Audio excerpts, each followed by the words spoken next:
Hello, I'm Mike May, and welcome to Conversations. And today we have with us Zoe, and I'm embarrassed because I forgot your last name. Flynn. Yeah. Flynn. Mm-hmm. Yeah, such a complicated name, Zoe Flynn. Very complicated, yeah. Yes, I know. Now, you work with a group called... The Navigators. And what is that, with the Navy or the Coast Guard? Or It did originate with the Navy, actually. Oh, really? Navy sailboats back in like the 1930s, 40s. I thought I was making a clever joke. No, you hit the history spot on. Well, now tell me. Well, really? Well, go ahead. Yeah, so the Navigators started with a man, his name's Dawson Trotman, and so he became a Christian in his early 20s when he was out in the lumber yard, and the way that he started following the Christian life was through memorizing Bible verses. Mm-hmm. And so one of the Bible verses he memorized was talking about the power of the gospel of Jesus to transform lives. And so he took that and was like, people need to know about this. And so he lived near a Navy sail yard and started sharing the gospel of Jesus with these men. So now he wasn't in the Navy himself. Correct. Oh, okay, all right. Well, he wasn't in the Navy himself, but he started sharing this message of Jesus. Because there was a base there, right? Yeah, at this base on these ships, and a couple of the guys wanted to follow and start reading the Bible, and so that's kind of how it started, as he did their, he shared it with them, and so they started following the way of Jesus, just like Dawson did. And they asked him, they're like, hey, we have some friends who also want to know about this. Will you teach them? And he said, if you can't teach them, I've done my job wrong.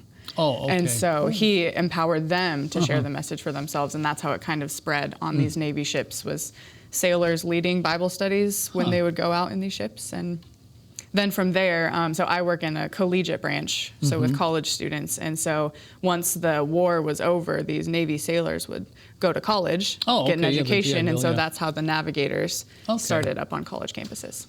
So that's fast forward to modern day. That's how we're here. All right, and I thought I was being cute with my joke, but that was right on. So now, what does the Navigators do?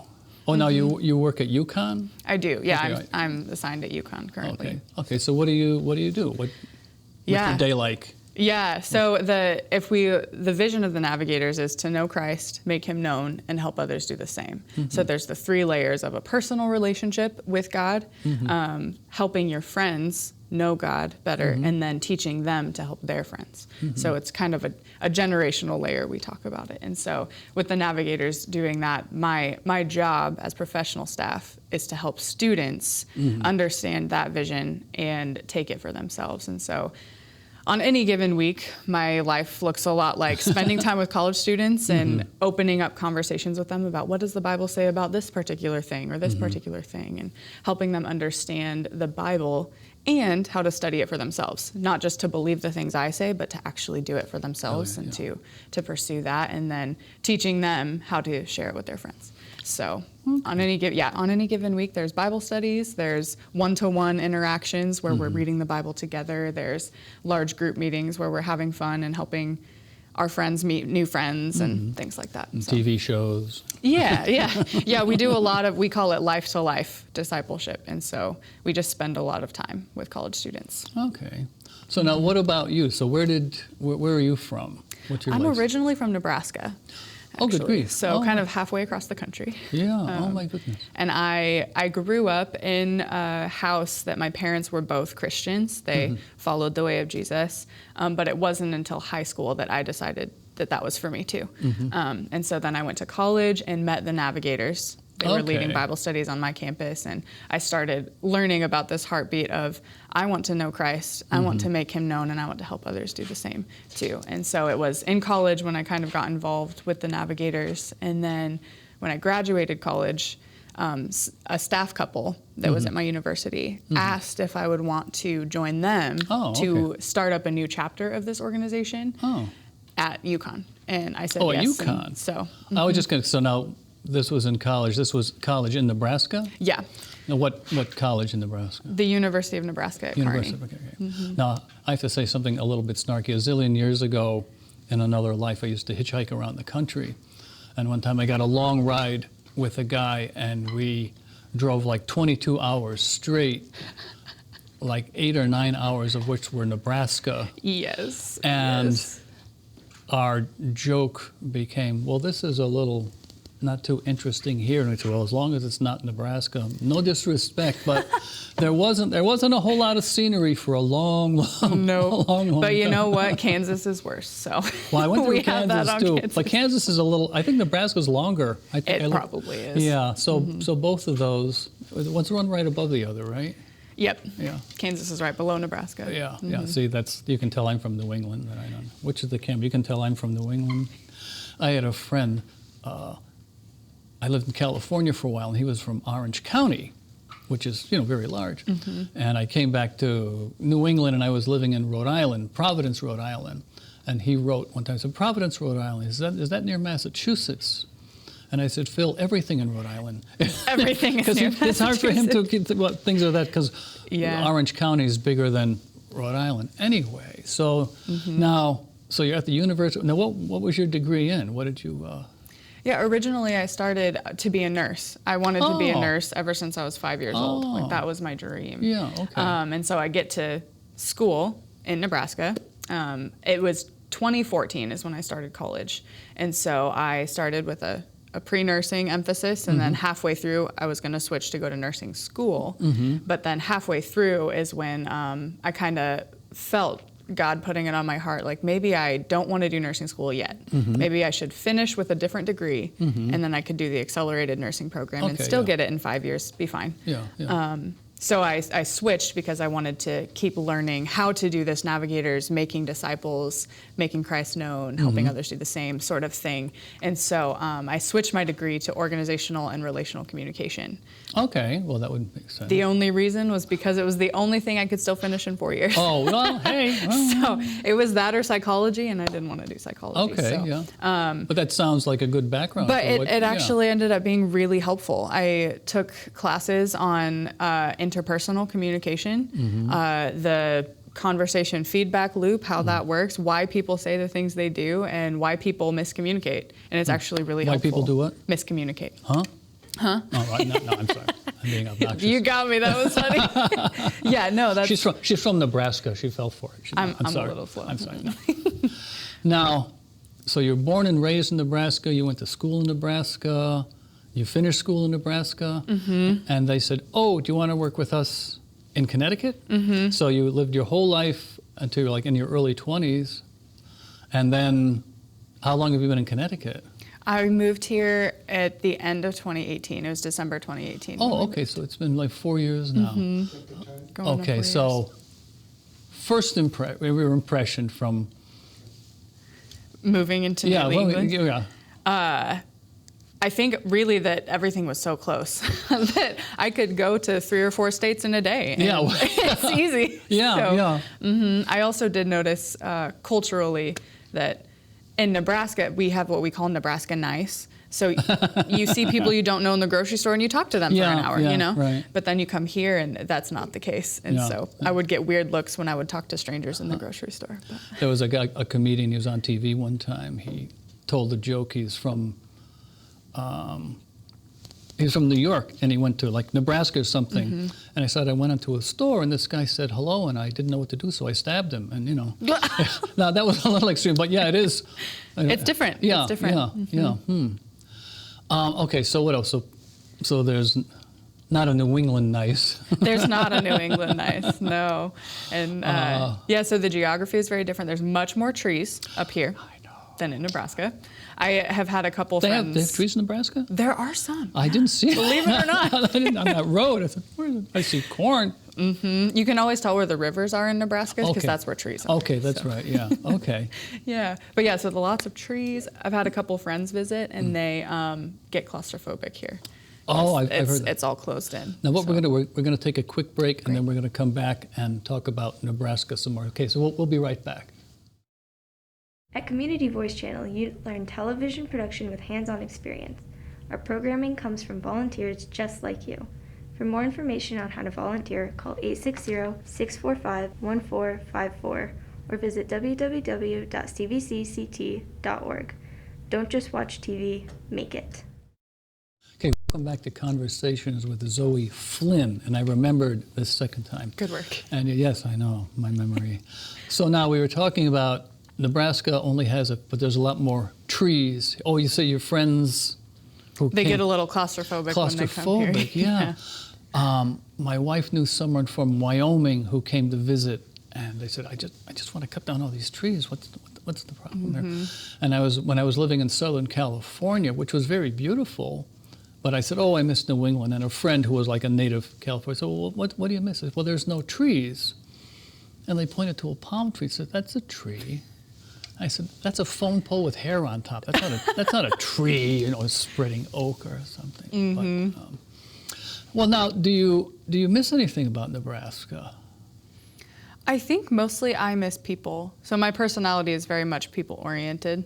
And I thought it would be a harder adjustment here to New England, but because I had two people that I loved dearly, I lived with them for a while, this couple that I moved with. And so that really helped, having people. And so I think when I do miss things about Nebraska, I miss the people. So my family and my friends. Yeah, so personal things like that, yeah. Although there is a restaurant native to Nebraska called Runza, and I do miss that. Runza? Runza. How do you spell that? Runza. Runza, and what is Runza? So it's a German dish. There was a German family who started this restaurant a long time ago, but it's like a bread pocket filled with ground beef and cabbage and spices. Oh. So it's delicious. So that's a Runza. That's a Runza. Can I have a Runza? They would. Okay. But then they named their restaurant chain after Runza. Oh, so it's a whole chain. And there's only a few that aren't in Nebraska. I think there's like one or two in Iowa and like one in Kansas, but the rest are in Nebraska. Yeah, very, very local. Yeah. That's one of the things I did miss was clam chowder and lobster, fresh lobster, things like that. And one of my favorite things I go to every year, I'm going to give a plug here now, Champlin's in Galilee, Rhode Island. They have the best. There's New England clam chowder, which is white, and then Rhode Island clam chowder, which is clear. And they make the best Rhode Island clam chowder. And we were just there, and I had some, and it's always delicious, but no. That sounds great. yeah, if you ever have a chance to go, you can experience. For you to go to Galilee, you could say, we're just in Galilee. In Galilee. And then right across is Jerusalem. Okay, no that's kidding. The story is this, like 100 years ago, this was like a little fishing port, and they called it Galilee because they were fishermen. The story is one time, because there's the river or the sound right in the middle, and they said, well, where are we? We're in Galilee. And what's that? And it was just a place across. Well, if this is Galilee, that must be Jerusalem. I don't know. So. I have noticed that about the New England towns. There's a lot of really biblical towns up here. Yeah. And so that probably comes from the pilgrims or whatever, whoever first settled here. So. Yeah. So now, back to Navigators. We went off on a culinary thing here, but that's back to Navigators. So what else? You've got the Bible studies going and the smaller, like discipleship. Would that be a term for it? Okay. Yeah, discipleship. That's the term. Okay. So now, what else would you like to get going at UConn? Yeah. So right now, since we moved in the end of 2019 and our first real semester, or the end of 2018, our first real semester was the fall of 2019 because we had to get recognized with the university, and we wanted to have a good open relationship with the university. We're not a weird spiritual group coming in that's going to infiltrate. Like we want to be upfront about this. And so we started in the fall of 2019 after we got recognized, and then really got some good momentum going, met some really cool students, we're getting friendship groups formed, and then in 2020, the pandemic hit and sent everybody home. And so the last couple years have been kind of, that year of 2020, we were really just trying to maintain the students we had and keep them sane and healthy at home and still thriving in their spiritual pursuits. And so when we came back in 2021, we were trying to get off the ground again. And then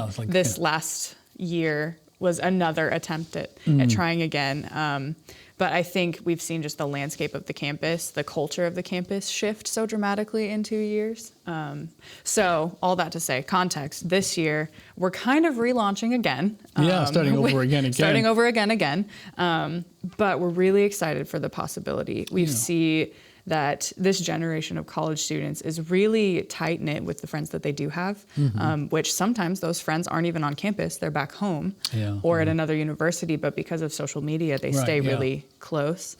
And so we're excited to leverage that of just like what do college students need to be secure, healthy, confident adults when they leave college, and what do they need to be able to follow Jesus successfully and well.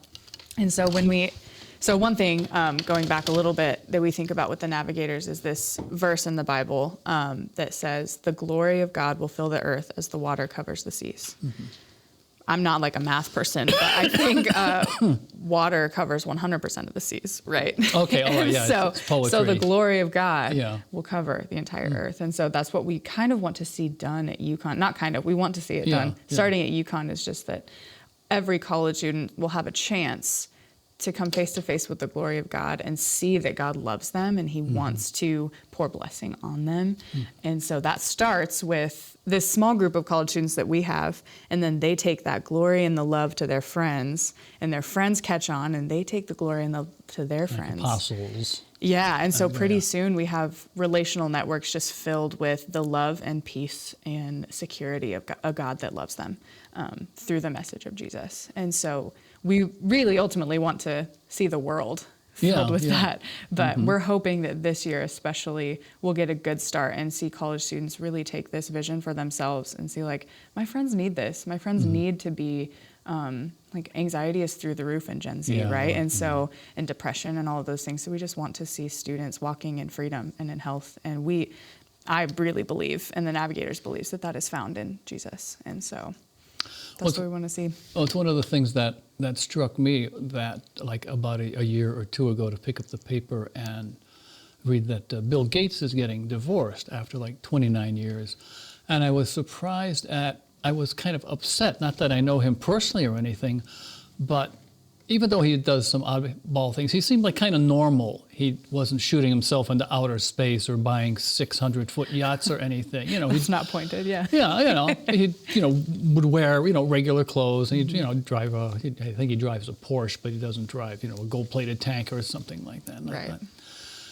And it was just one of the things that struck me. Not that I wish anything bad on anyone, but I thought, gee, you've got $50 billion, and it wasn't enough. You couldn't make your personal life work. So you couldn't say, well, if I had a little bit more money, and I felt bad for him because anybody breaking up has got to be difficult. But just the money, because that's one of the things. Because I'm a Christian. I've been a Christian for almost 50 years now. And now I'll tell my life. Where am I? I'll tell my life story for a second. My family moved to Laguna Beach when I was 18. And Laguna Beach is one of the most beautiful places in the world. Beautiful art colony on the Southern California coast. And I finished high school. I moved back there. And it was beautiful. I was with my family. I had a little bit of money, not that I could retire, but I didn't have to relax. And something was still missing. And at times I thought, if only I were on a beach under a palm tree in Southern California watching the waves. Oh, I am. This is it. And I got to know people who literally had the mansions on the hilltop, very well educated, very, very healthy, and beautiful houses with views of Catalina Island. And one house had, on their porch, they had a swimming pool that was to match the one on the backyard. In case you didn't want to go, you could jump off into this swimming pool. And a lot of the people, their personal lives were miserable. And I was, this is the most beautiful place in the world. These people are healthy, educated, they've got enough money. And it isn't enough. There's something missing here. So that's one of the things that pushed me to becoming a Christian. Yeah. And those things start as early as college, high school. Like these students are going after a good career so they can make more money, so that they can have a big house, so that they can sleep, so that they can work to make more money and have a bigger house. And it just keeps going. And so it's actually funny. Usually we see a trend on campus that freshman year, they're all really excited because this is new. It's an opportunity. They're going to take life by the horns and they're going to do it. And then sophomore year, they come back and they're like, you know, can we hold there? We'll start that. We're gonna take a quick break. Yeah. And then we'll come back with this. So, okay, so we'll be right back, and we're going to follow these students through their college career again. We'll be right back. At Community Voice Channel, you learn television production with hands-on experience. Our programming comes from volunteers just like you. For more information on how to volunteer, call 860-645-1454 or visit www.cvcct.org. Don't just watch TV, make it. Okay, welcome back to Conversations. Now, Zoe, I interrupted you. You were talking about this pattern that the college students go through. Could you start that over again? They start their freshman year, so what's going on? Yeah, so that was in reference earlier. You shared your story about being in Laguna Beach and feeling like you have everything, you're seeing these waves, it's beautiful, but it's missing. And so that's what we see the pattern with college students, that freshmen will come in really excited and bright-eyed and ready to work hard and achieve their dreams and change the world. You know, that's what they tell you can do in college. And then they come back sophomore year and they're a little bit more jaded, that school was different than they thought it would be, that the friends that they had made weren't really as great as they had started out to be, or maybe they come into sophomore year not having friends. Their class schedule is harder than their freshman year. There's all these layers, and they realize this isn't as fun as they thought it was going to be. And so usually when we're in this college ministry with the Navigators, we see that sophomores are usually way more responsive to the hope of Jesus and the help of Jesus, because they realize, like, my efforts just aren't working. Something's wrong. And so sometimes it's junior year, but we do see the pattern. A lot of sophomores come to that. And so now what happens in the junior year? How are they doing in their junior year? Yeah, if they do come and decide to study the Bible, follow Jesus, junior year so sophomore year is a lot of like internal work of like, okay, I can believe this, I can trust this. And so there's a lot of just personal growth. And then junior year and senior year is, if this is the ideal pattern, right? Not everyone follows this, but junior year and senior year is when they start branching out and seeing that their friends need it. And they're like, well, I can share this with them. I can lead other people to the hope that I found. And so junior year, they can start leading a Bible study or reading the Bible one-to-one with their friends. And then senior year, they're helping freshmen and sophomores do that too. So really the goal is, hopefully, God willing, to equip students when they leave college, that they can take the message of hope and peace into their workplaces, into their neighborhoods, into their families, and that it doesn't just stop in college, but that it keeps going. Yeah, no, I wanted to back up. You said the couple invited you to work with them, but they weren't already here in Connecticut. This was also, so this was something completely new. They weren't saying, come back to what we have going. Right. So you're starting something completely new. Yeah. Okay. Because the Navigators had been at UConn back in the 1970s and 80s, and they had a really vibrant ministry, and lots of college students coming and joining. And then in the 90s, the staff that were here moved to other campuses and moved away and got other jobs. And so it kind of fizzled out on campus. Yeah. So when we moved back, so me, Brandon and Ashley is the name of the couple. So when Brandon, Ashley, and I moved back in 2018, the end of 2018, it had been 20 years since anyone was on campus. Really? So, So now you've been back at UConn since 2019, but in a way you're starting over again. Yeah, because there's that whole gap of time. Everything's shut down. So what would you like to see? This is like an interview question. So what would you like to see in 5 years? In 5 years we would like to be doing or having what? Oh, I love that question.